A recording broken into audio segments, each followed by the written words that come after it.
Hey everybody, Izzy Presley here, getting ready to jump into episode number 18. That's right, we've made it 18 episodes so far of another effing podcast.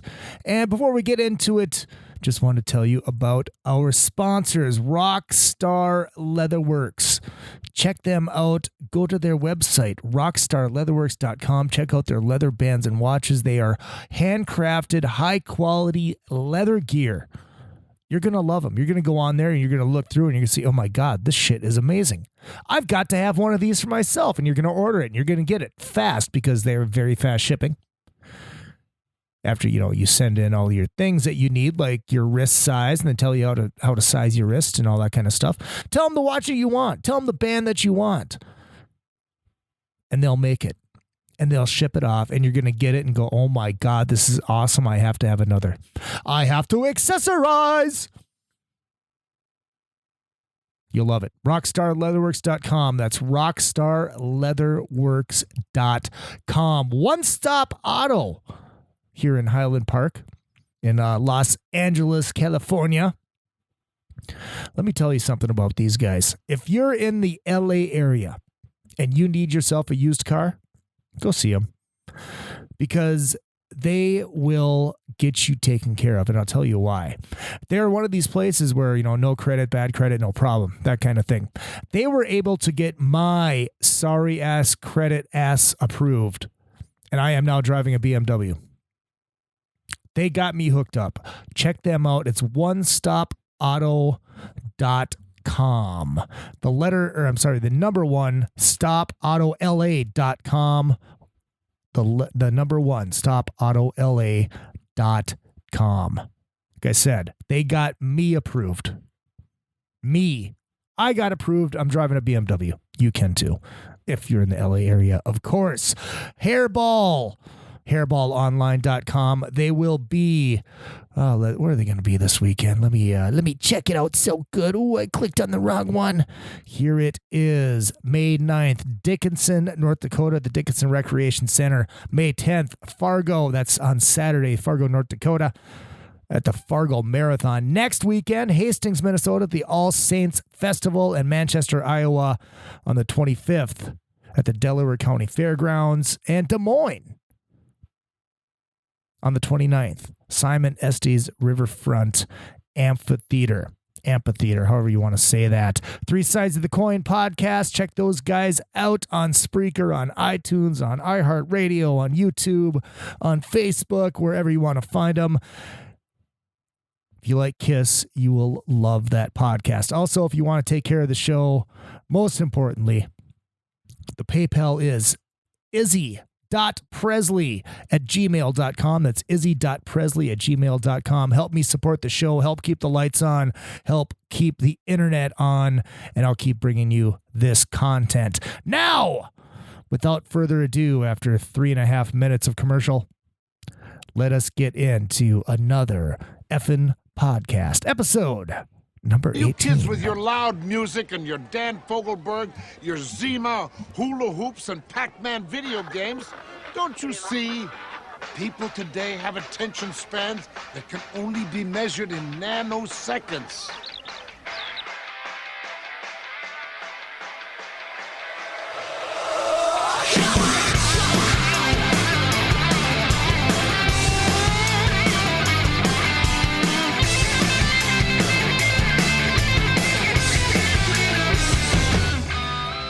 Hey, hello, everybody. It is good to see you, and as always, good to be seen. My loyal minions, I have missed you. Gone last week. I am back again. Izzy Presley here, and it is episode number 18 of another effing podcast. Kind of a lackadaisical show today. Laying back a little bit, kind of enjoying, well, nothing, I guess. No guest this week. I was almost had Todd Latore of now the official Queensryche. We were set to go, and then, well, all of that quote-unquote official Queensryche stuff happened, so everything is array in the Queensryche world. but we're working on rescheduling it, and we will get him on. He really excited about doing the show. And I cannot wait to get him on and hear his story, hear his rock star story. I'm not talking about being in a band and being a rock star, but it's just pretty much like out of the movie Rockstar. That's his story and his story with Queensryche, and I cannot wait to hear it. Next week is the big one. I cannot wait. Remember the cherry pie video? Remember that gorgeous gal that was in the cherry pie video? Her name is Bobby Brown. Bobby Jean Brown. She has a book right now. It is called Dirty Rocker Boys. And it's, I'm not going to lie, it's pretty much the female version of Motley Crue's The Dirt. And I am getting deep into it and really enjoying it. And she is also on a TV show called The Ex-Wives of Rock, because she was married to Janie Lane from Warrant and engaged to Tommy Lee. And, well, she's going to be here next week. Bobby Jean Brown is going to be on another effing podcast, and I cannot wait for that show, because she is, pardon my French, she is fucking hilarious. She is unfiltered, and she's got a great story to tell. And lots of stories, and I cannot wait to get her on, because that is going to be a very, very fun episode. It's going to be as cool as the Billy Vera one, except on a different end of the spectrum. Not because it's a she, but Billy was more of a straight-laced guy. You know, he never really drank, never did drugs. And, you know, he just has 40 hard years in the music industry, in the rhythm and blues industry, as a what they call a blue-eye soul singer or whatever. He's kind of like the poor man's Daryl Hall, I guess, but completely different. But Bobby is more up my, I mean, don't get me wrong, I love Billy Vera and the Beaters. Dude's freaking talented as shit, but Bobby is more of the rock and roll side, more of the Sunset Strip side, more of the sleazy 80s hard rock that I know and love, that I grew up with, and that changed me into what I am today. And a lot of people think that probably could have went better other ways, but I'm damn proud of myself for being who I am. So I'm excited to hear those kind of stories. I'm excited to hear about her life on the Sunset Strip, her life dating the rock stars, her life living that rock star dream from a female point of view. The drugs are there. The sex is there.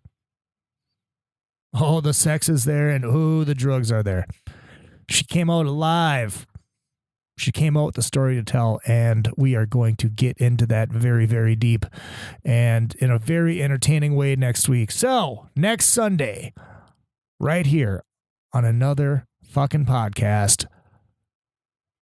I don't even want to call her the Cherry Pie Girl, because that's one thing that she did. She was, you know, I mean, that's what made her most famous, but just Bobby Brown, she's going to be here. It is going to be great. And I know you were just waiting and waiting and waiting, and wish it was next Sunday also, so you could hear that interview. And I do too. But until then, you're stuck with me. What else do we got coming up in the upcoming weeks? Working on Ace Von Johnson from Faster Pussycat. He will be swinging by at some point. He loves puppy dogs and loves helping rescue and stuff like that. So we're going to get him in and talk about all that kind of stuff. And of course, talk about rock and roll and the Pussycat Tour. New Pussycats coming out soon, and the Monsters of Rock cruise and all that kind of stuff. So that'll be a nice little fun conversation. And then at the end of the month, we're in Vegas in October, and it was myself and Lena and Eddie Trunk and Stacy Blades and Eddie's brother Greg and Eddie's friend Eric. And kept in touch with Eric and Greg a little bit, you know, because obviously I knew Eddie beforehand, and, you know, kept in touch with Stacy a little bit too. But that night at the table, I can't remember what bar we were sitting at, but we were watching Monday Night Football. The Giants were on, so of course they were watching the game because they're New York people. Stacy's not, but Eddie and Greg and Eric are. And the Giants were on, so of course we had to be watching that. And Stacy's a Canadian, and this band name came up. Thor. This Canadian metal band named Thor. The singer guy looked like Thor. I mean, he was ripped. He looked like he could be a wrestler. I mean, he was like that jacked. Dude was pumped. He was gym guy. I mean, he obviously lived in the gym.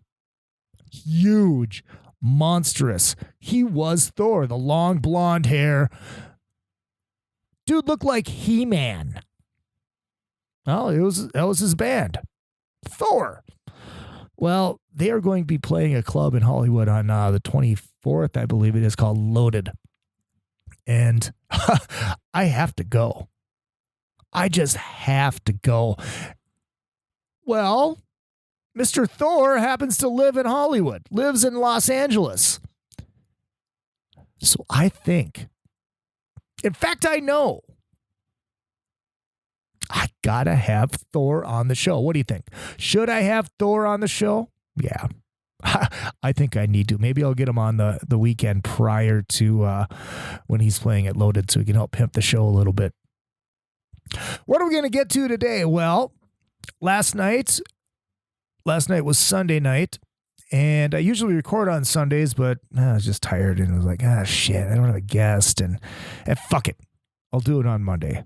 So here I am. Last night was WWE Extreme Rules. I'm going to talk about that and some of the results, but basically the show and how bad the WWE is getting. And I'm not talking like bad. I'm talking bad. I mean, cheesy, PG, boring. It's kind of like Kiss. It's all about the kids now. We're going to talk about that a little bit. We're going to talk about some NHL playoffs. If you listen to my feeble attempt at a sports show, which I'm still looking for a co-host for so I can get that up and rolling and do that every week. So we're going to talk some NHL playoffs. We're going to talk my bracket. Tell you how that bracket is doing very, very well. Thank you very much. Great hockey mind sitting right here. And we're going to talk about the Minnesota Wild because, well, of course, I am a Minnesota boy. And what they got to do, and what's been ailing them in the Chicago series. We're going to get into that. And I'm thinking I have a brand new segment I came up with tonight. My friend Kelly, back home in Minnesota, she tweeted at me this word called clamjam. I'm like, clamjam? The hell is that? That's the female version of a cockblock. So I think what I'm going to do is I scoured the internet and found a good cockblock story. And I think what I want to do is every week, I want you to send me your cockblock or clam jam stories. We can keep it anonymous. I don't have to say your name. I mean, we can because that would make it even more hilarious. Send me your stories, and each week I'll read the best cockblock / clam jam story. I think that could be fun. I really think so. So, yeah, that's what we're going to do. So, the email is for the show page, izzy@izzypresleyproductions.com. Send me your best cockblock or clam jam stories. And once again, of course, we know cockblock guys are out hitting on a guy or a gal comes up and stops him from being able to have sex with said guy. Clam jam is the exact opposite. It's from the female perspective. So girls, you have them. You wanted to get down, you wanted to get boned, you needed, balls across the chin. And, well, either another chick or one of your friends stop that from happening. And I think actually reading in Bobby's book, she had a good clam jam story in there. So we're going to have to get one out of her too. So that is what it is. Clam jam or cockblock. Send me your best stories. Izzy at izzypresleyproductions.com. And each week I'll read one on the air. Got to come up with a nice little intro music for that too. We'll worry about that then. But let's get to business this week. WWE Extreme Rules. Now, this is their yearly homage to the greatness that was ECW, that was, well, extreme. It was no rules. I mean, there were rules, but they weren't followed. It was bloody. It was many oh my God moments. And the ECW, if it wasn't for the ECW in the 90s, wrestling would not have become what it did become, because WWE took an element of that and they went from that PG programming, which they're getting into now, which is what they are now. They are what they were in the 90s now, prior to Extreme Championship Wrestling, setting the bar, setting the level. This tiny little organization out of Philadelphia. They filmed in a bingo hall every week, the ECW Arena. And the guys that came out of there, it's funny because they're known for being this extreme, bloody. You would watch matches where it would literally be everything, and the kitchen sink would be used as a weapon. There was one match where there was a kitchen sink used as a weapon. There was weapons matches, but ECW, they gave a lot of these guys that weren't your bodybuilder, body donna, huge He-Man looking Hulk Hogan type people. They gave these guys chances. Guys that were a little bit smaller that could maneuver in the ring, but could actually fucking wrestle. Granted, they were guys that they didn't know how to do an armbar, such as the Sandman. But the Sandman was such a great character that he ruled. But he was one of the hardcore guys. But you had guys, Chris Jericho got his biggest break that sent him into WCW was ECW. He was the Lionheart. Dean Malenko, Eddie Guerrero, Stone Cold Steve Austin, Cactus Jack, which is also Mick Foley, Mankind, Dude Love. The list goes on and on of the guys that were handpicked out of ECW that went on to become professional wrestlers. Not sports entertainers, professional. Well, Foley was a hardcore guy, but he was so over and he was so great. The thing I loved about ECW was the promos were not scripted. They weren't cheesy. It was, basically a place where these guys developed their characters and they developed their persona. And if you've never watched any ECW, go back and watch some of those ECW stuff. Rob Van Dam, another great one from ECW. Paul Heyman, of course, was the mastermind behind ECW. Go back and watch some of that old ECW stuff and your jaw will hit the ground. Not only how over the top it was, but how good the professional wrestling aspect of it was, and how you're going to love the fans.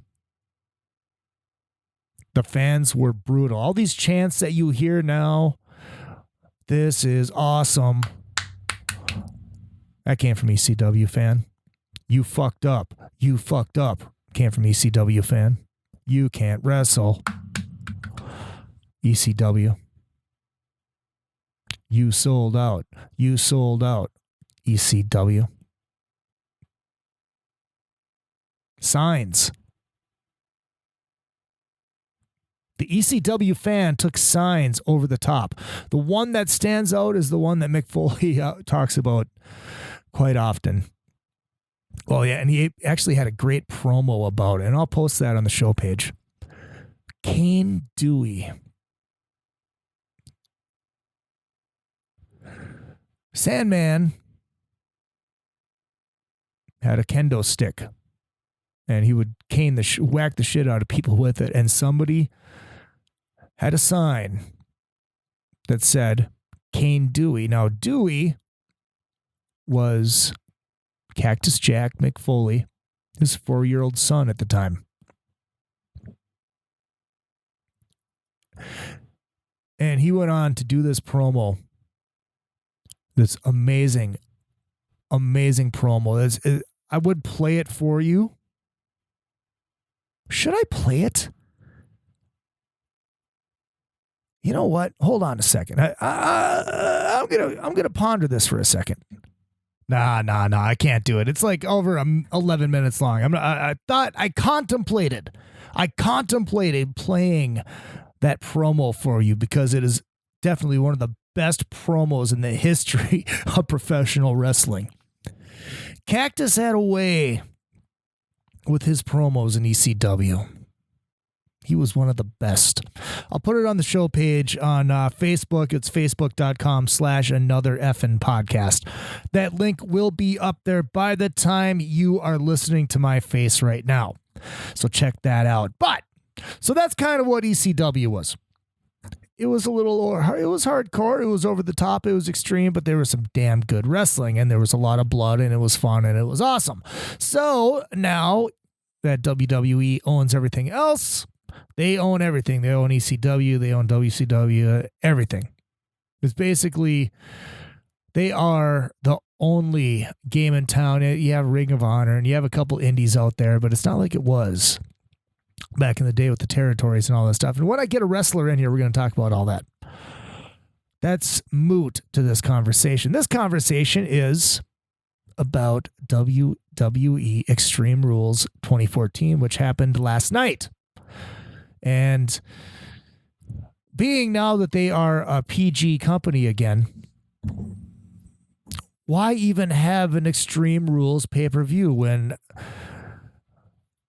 nobody is getting blood? Nobody. There's no chair shots to the head anymore. And I think a lot of these guys look back at it now and realize how bad of a thing that was, because they didn't realize how bad they're fucking their heads up and concussions and all that kind of stuff with the chair shots to the head. They don't allow it anymore. There's no barbed wire matches anymore because there's no blood anymore. In that Attitude Era, there was an edge to it. And they went a little over the top with the suck it and, all that kind of stuff. But I mean, there was still an edge to it where it was right on that line. You had guys like Stone Cold Steve Austin flipping everybody off and doing all this kind of stuff. But it's just not like that anymore. So they had their Extreme Rules pay-per-view last night, which had a cage match, which I'm going to get into. And we're going to kind of go through the card a little bit. I caught the very end of the very first match. I didn't see the first match, but I caught the end of it, which was hilarious. They have these tables, ladders, and chairs matches. And basically, I think the way you... No. No, it is. Yeah. The way you win these matches is putting somebody through a table. Now, of course, these tables aren't exactly enforced or reinforced and hard oak tables. They're the folding tables that basically you go through them and boom, you don't feel that much. I'm not saying you don't feel anything, because in the world of professional wrestling, everybody throws the fake line around, and but you can't fake gravity. Shit hurts. We're not going to talk about that. So this first match, it was a tables, ladders, and chairs match with midgets called WLC instead of TLC. It was hilarious. It was hilarious. I had forgot that I saw the end of this because I was so put off by the cage match. But the ladders were tiny ladders. The tables were like miniature tables. And it was like 6 or 7 midgets in the ring having a tables, ladders, and chairs match. It was hilarious. It was great. And these guys were doing some good moves out of there too. It wasn't just like, the old school midget wrestling where they just like hop around and be funny, yada, yada, yada. These guys were actually pretty good. It was fun. It was fun. Then the first match of the actual pay-per-view was the elimination match. Cesaro versus Rob Van Dam and Jack Swagger. Van Dam pins Jack Swagger to eliminate him, move on to fight Cesaro. Cesaro wins. Nothing really amazing in that match.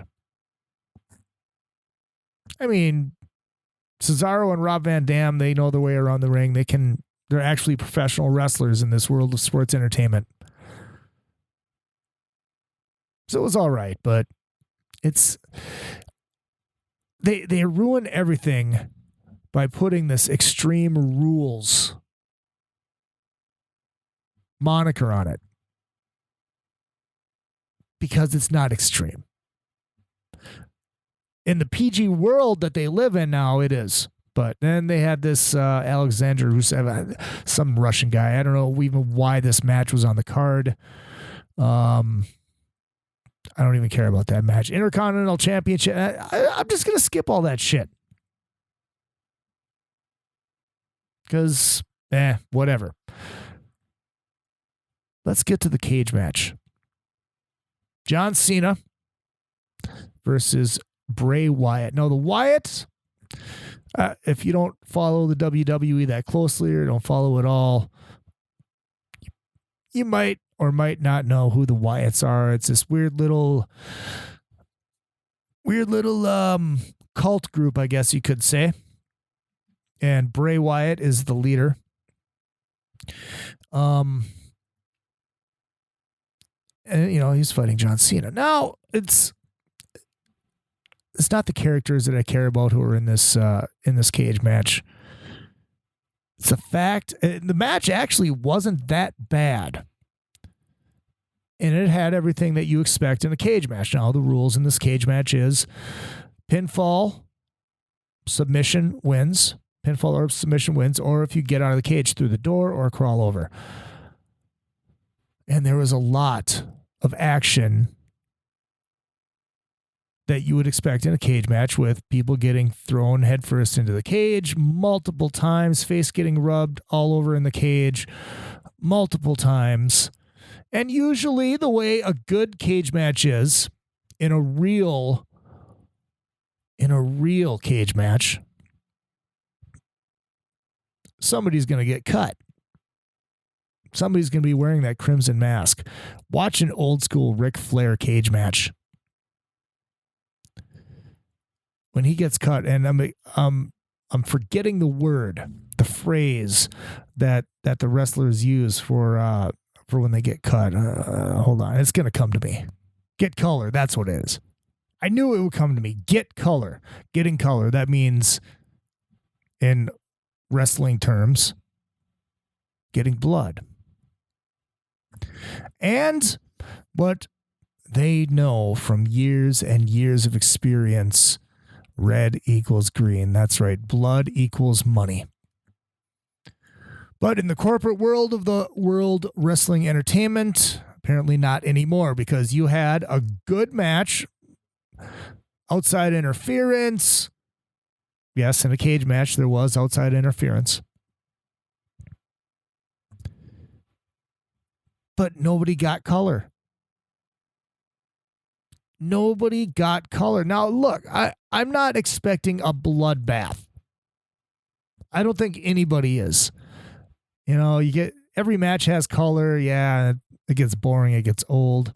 Yada, yada, yada. But you have a match that is in a cage at an event called Extreme Rules.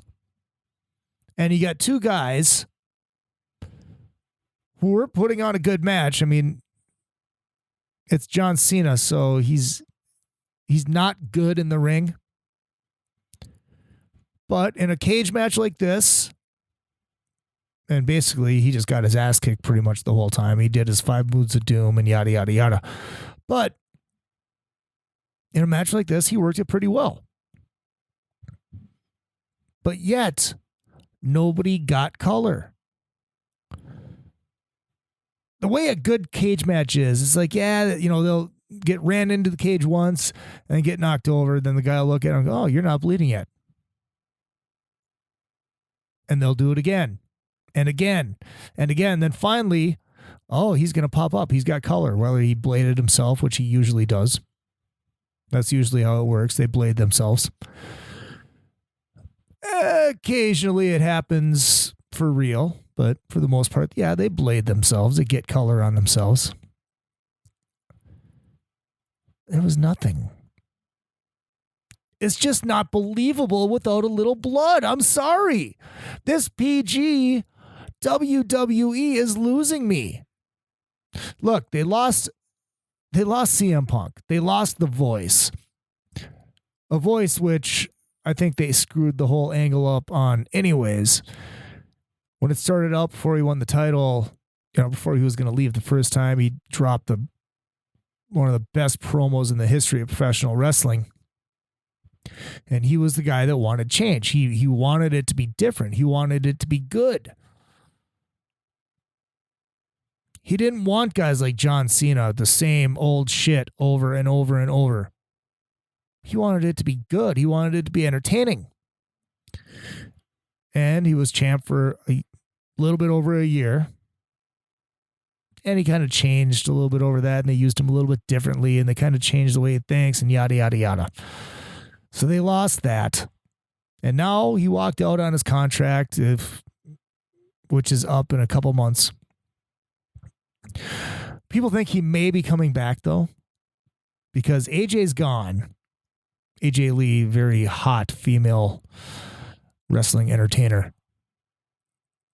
Diva, or whatever the fuck they call him now. We got to get into that in a second, too. They're getting married. And I'm thinking, well, if they're getting married and they want to be together, he's going to have to come back so he can be on the road with her. That's just all there is to it. So that's why I think CM Punk will be back. But they lost that. They lost that voice. And now it's just the same old shit over and over and over. It's dumb. It's losing me. It's losing me. And this Divas thing. Okay, now if I look at the card from last night. After the cage match, right before the heavyweight championship with Daniel Bryan and Kane, they put on the Divas championship match, which is, of course, my smoke break. Why they have that so deep in the card? Why they have that after a cage match with the biggest name in the business right now and one of the biggest up-and-coming names in the business right now is beyond me. That Divas match, if they're even going to put it on the card, which they still do, they're terrible in the ring. I'm sorry. They're fucking bikini models with a little athletic ability. It's horrible. It's bad. I'm not saying girls can't wrestle. I'm not saying that. They have very attractive women doing this because they're very attractive and can take a bump. But for the most part, it's brutal. It's getting a lot better than it was back in the day. Just a few years ago, actually. But it's not good. They're on there for eye candy. And, well, and you get shit like Paige and Tamina Snuka. Now, don't get me wrong. I don't have a problem with this being on the card. I don't. It's there. It's a chance for me to have a cigarette. But having it right before your main event and right after another main event caliber match. That's just wrong. It's just wrong. Doesn't belong there. First or second match. First match. Let the girls come out first. And no, that's nothing against them personally. Because yes, I know girls can wrestle. It's just not as entertaining as the guys. And those matches are usually over pretty quick anyways. They come out, they're hot, they're dressed with cleavage showing, and hey, let me bless that. Let me bless that. And then Daniel Bryan defeated Kane in wasn't that great of a match. So there it is. There's my rant on WWE and their PG boringness. Did I come to a conclusion at it? Yeah, I think so. Did I bore you? Probably. If you made it this far,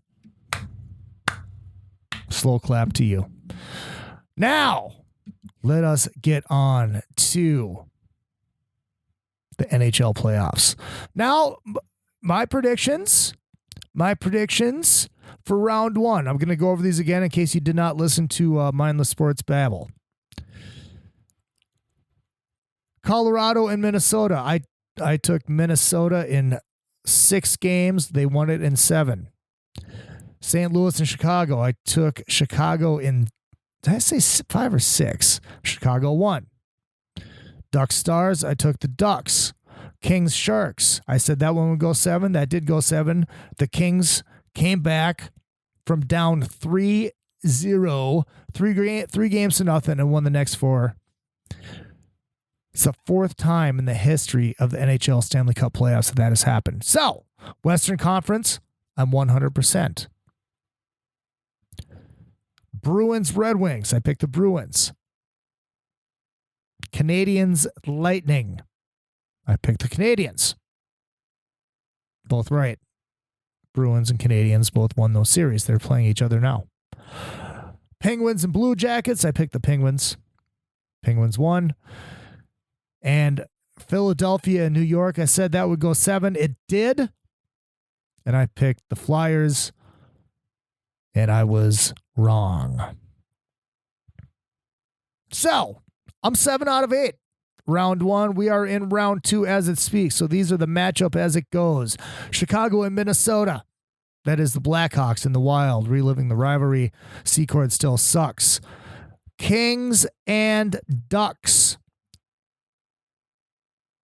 I took the Kings. Habs and Bruins. Habs, if you're not familiar with hockey terms, that is the Montreal Canadiens. It's a nickname for Canadians. I took the Canadiens and Pittsburgh, and what I thought would be Philadelphia, it is Pittsburgh and New York. I took Philadelphia, so obviously I am wrong. Because I don't think Pittsburgh's goaltending is good enough to take them where they need to go. But I want to concentrate on the Minnesota and Chicago series. And Chicago's up 2-0 right now. Game 1, the Wild had one day off. Chicago was rested. They had 4 days rest before going into this game. The Wild were coming off the high of that Game 7 overtime victory in Colorado.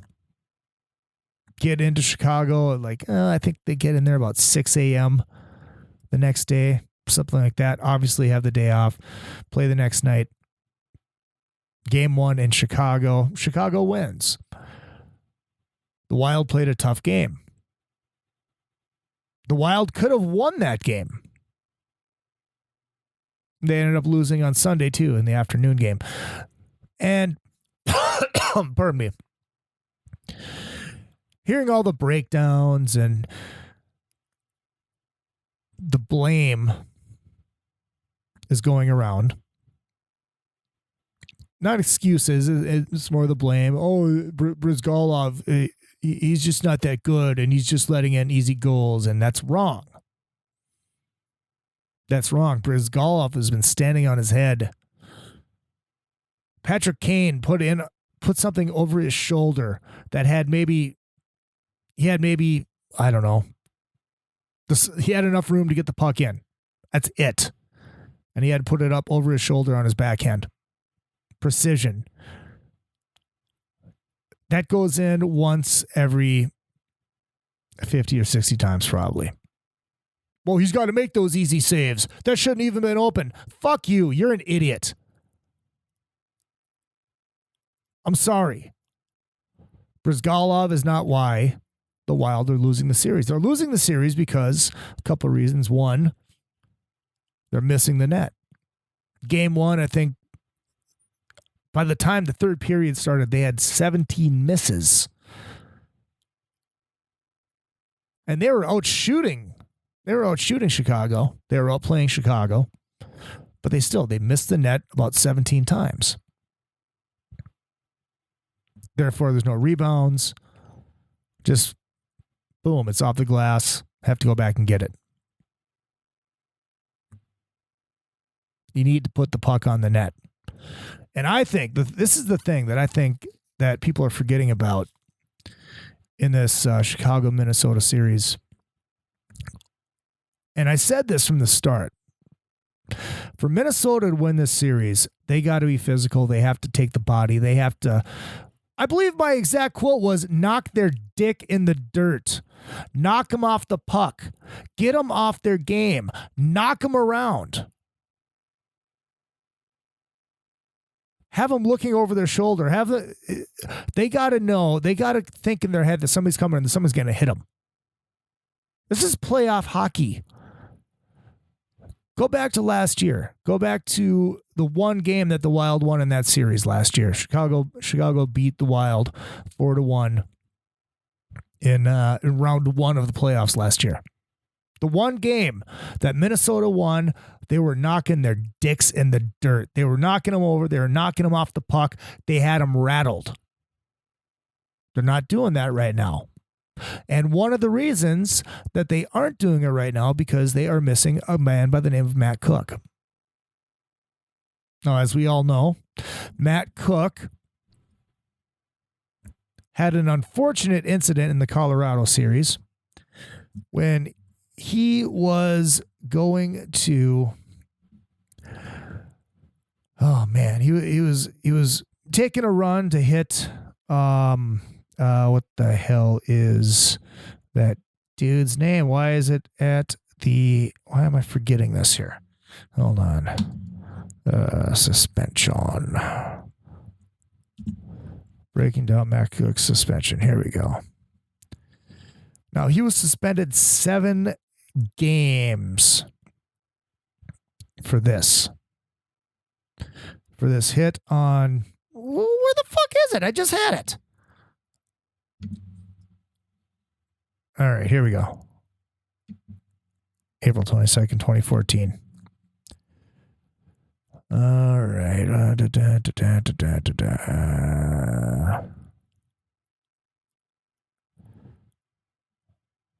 Why, oh why? Come on. Jesus Christ. All the way down, all the way down, all the way down. The shit was right there. Why do we got AC/DC now? These fucking web pages are pissing me off. Suspended with a long wrap dirt sheet. Okay. Matt Cook, blah, blah, blah. Doesn't test, blah, blah, blah, blah. Tyson Barrie. There we go. Barrie's out out 4 to 6 weeks. Well, they lose. So they're done anyways. Now I'm going to watch this. I'm going to watch this hit. And fuck you. Fucking ads. Anyways. This thing happened so fast. He was taking a run on him. Now, Barrie moved out of the way at the last second. If he doesn't move, Cook hits him head on, shoulder into the chest. Boom, is just a good clean hit right after he gets rid of the puck. Then, of course, somebody goes after Cook for a good clean hit. Well, what happens is Barrie decides, holy shit, he's coming at me. I got to get the fuck out of the way, which is fine. Obviously, you're going to do that. That's your reaction. But as he does that, his leg stays out just a little bit. And instead of Cook hitting him shoulder to chest, he hits him knee to knee and fucks up his knee. And there's some people that think, well, he was kind of twinging on that knee before Cook even hit him, but that's a whole nother story, whatever. So with Matt Cook's long rap sheet of prior year's dirty play, so to speak, guy who's kept his nose clean this year. This is his first incident this year. I think it was his first major penalty too. But did he even have one? He didn't even get a major penalty on that, I don't think. All right, regardless. The Wild are missing him, and they get him back in Game 4. Will it be too little, too late? It all depends on what happens tomorrow night. Now, this is Monday night. Game 3 is Tuesday night in Minneapolis. Or, I'm sorry, St. Paul. If the Wild can win, which they have not lost yet this year in the playoffs on home ice, they're 3-0. If they can squeeze out that victory and they get Matt Cook back, Matt Cook is the guy that they need because he's going to get under their skin. He's going to get them off their game, and he's going to use the body, and he's going to hit people. That's how Minnesota has to win. That's what they have to do to win this series. Yeah, people need to pick up their game. Pominville needs to put the puck in the net. Molson needs to put the puck in the net. The way Parisi and Suter are playing, it's just, I mean, come on. They're your big dogs, and they're doing what they do. Koivu has to pick up his game too. But mark my words on this. The key to the Wild winning this series will be Matt Cook, because he has the game that will get under the skin of the Blackhawks, and he will use the body and knock them off the puck, and he will get them disrailed, and he will get them discombobulated. Take the body, knock their dicks in the dirt. That's what you got to do. That's how you're going to win the series. That's the bottom line. That is the bottom line. So, to continue with my predictions, I do have Chicago winning the series. I have the Kings winning that series. I have Boston losing to the Habs. And I still have the Rangers beating the Pens. Goaltending right there. Then I have the Kings beating the Blackhawks to go to the Stanley Cup Finals against the Montreal Canadiens. And the Habs will bring the cup back to Canada for the first time since they won it in 93. There has not been a Canadian Cup winner since 1993. The Habs will do it. That is my prediction. That is your Stanley Cup winner. Everybody's like, well, you're a freaking idiot. Well, yeah. But that's what's going to happen. I got a hunch in my fat gut that is what is going to happen. I'm going to play a song for you now. I'm going to come back with our cockblock / clam jam story of the week. And then we'll get out of here and prep for next week when the illustrious Bobby Jean Brown sits down in the Hurt Locker to talk about her book and her TV show and her life as Bobby Brown. Here is a song from a band called Itis. This is off the Itis record. This is called Me and You and Her. I think you'll figure out what this one is about. It is another FN podcast. I love you. Hello?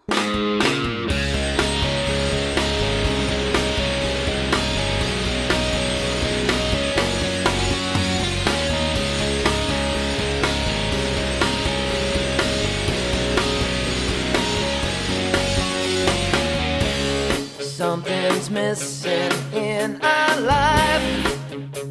I want you for my wife.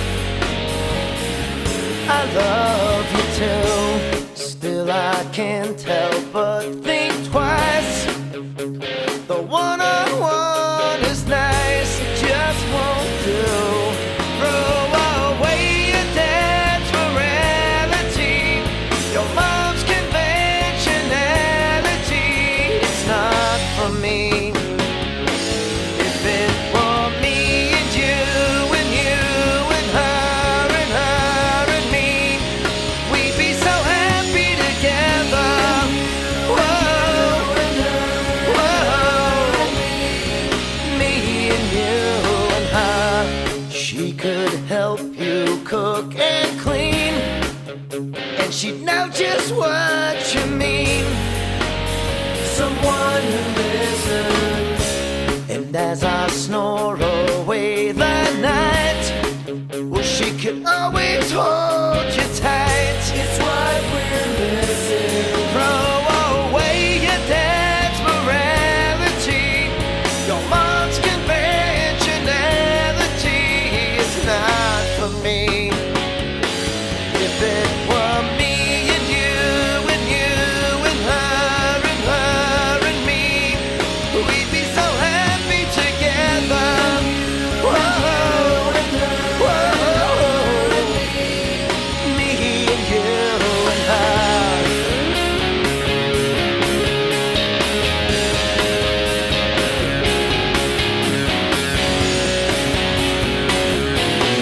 Throw away your dad's morality, your mom's conventionality. It's not for me. Because it's me and you and you and her and me. We'll be so happy together. Whoa, whoa, me and you and her. Nothing's missing in our lives. I got you for my wives. I love you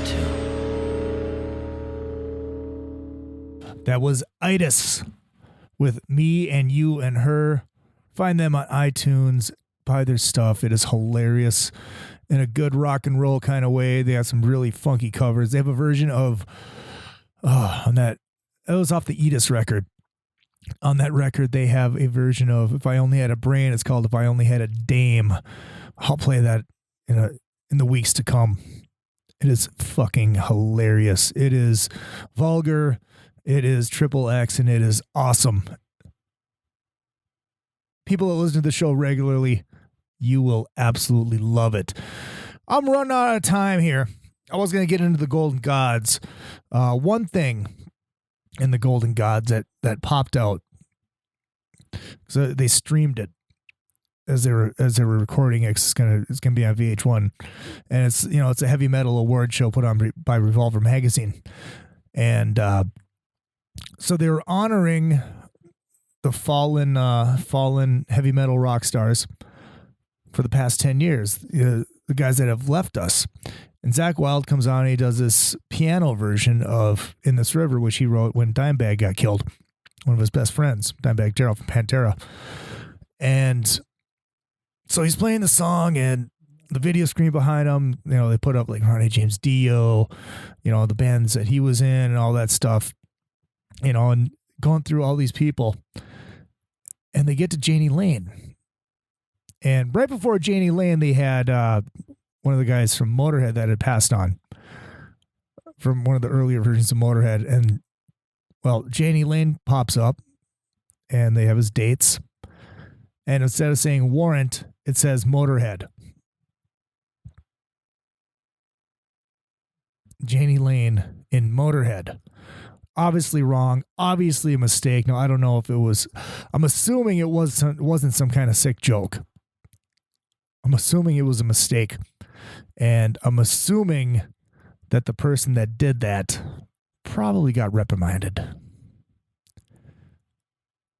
It was pretty shocking. It was like, it wasn't even funny. It was like, what the fuck? I don't know. We'll get into music talk. Well, I'm going to have musician people in here. We're going to talk about music and stuff like that in the upcoming weeks. Paige Montgomery is a rock writer here in LA. We're going to have her on. She does a lot of interviews and does a lot of reviews and stuff like that. So we'll get her on. She was actually at the Golden God. She's a metal chick. So that'll be a fun conversation. But I want to get into the cockblock slash clam jam story of the week. Now, if you have one of these good stories, I want you to send them to me. Izzy at izzypresleyproductions.com is the email address to send me those stories. And I'll read one every week. And I found one for this week, discovering the internet. Now, this is a cockblock story, and this one's pretty funny. I had zero game in college, and I just really wanted to hook up with someone. I always had long-term relationships, but never had that one-night stand, and I was single for 2 years. Figured this would be the right time.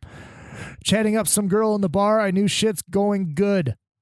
1 hour and 3 drinks later, her boyfriend shows up, pulls up a chair between us, gives me the evil eye. Didn't know she was with someone. So I join my buddies. We do shots to my failure, which I know all of us guys know that happens a lot.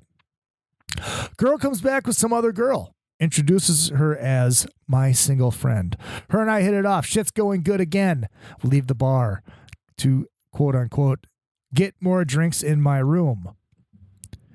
We are hanging out in my room with my door closed. My roommate, who has a separate bedroom, keeps knocking on my door.